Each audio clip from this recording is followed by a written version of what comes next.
கைதிகள் விடுதலை, போர் நிறுத்தம், திடீர் திருப்புமுனை. காசா போரை இஸ்ரேல் எந்த நேரத்திலும் நிறுத்தலாம் என தகவல்கள் வெளியாகியுள்ளன.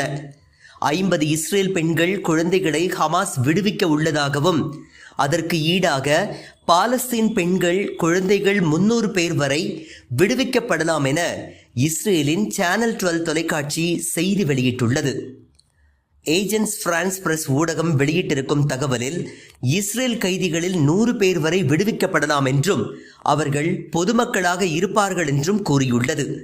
இஸ்ரேல் ராணுவ வீரர்கள் யாரும் விடுதலை செய்யப்பட மாட்டார்கள் என தெரிவித்துள்ளது. ஒரே நேரத்தில் இந்த விடுதலை நடக்காது என்றும், ஒவ்வொரு நாளும் 10 இஸ்ரேல் கைதிகளும் சுமார் 30 பாலஸ்தீனிய கைதிகளும் படிப்படியாக விடுவிக்கப்படுவார்கள் என்று கூறப்படுகிறது. அதேபோல 4 நாட்கள் முதல் 5 நாட்கள் முழுமையான சண்டை நிறுத்தம் அமல்படுத்தப்பட உள்ளது. அமைதி ஒப்பந்தத்தின் ஒரு பகுதியாக காசாவுக்குள் பெட்ரோல் உள்ளிட்ட அத்தியாவசிய பொருட்களை ஏற்றிக்கொண்டு நாள்தோறும் 300 ட்ரக்குகள் வருவதற்கும் இஸ்ரேல் அனுமதி அளிக்க உள்ளது. வியாழன் மற்றும் வெள்ளிக்கிழமை முதல் கைதிகள் விடுதலை தொடங்கும் என இஸ்ரேல் ஊடகங்கள் செய்தி வெளியிட்டுள்ளன. ஒரு நல்ல செய்தி வரப்போகிறது என இஸ்ரேல் பிரதமர் பெஞ்சமின் நெதன்யாகு புதிர் போட்டுள்ளார்.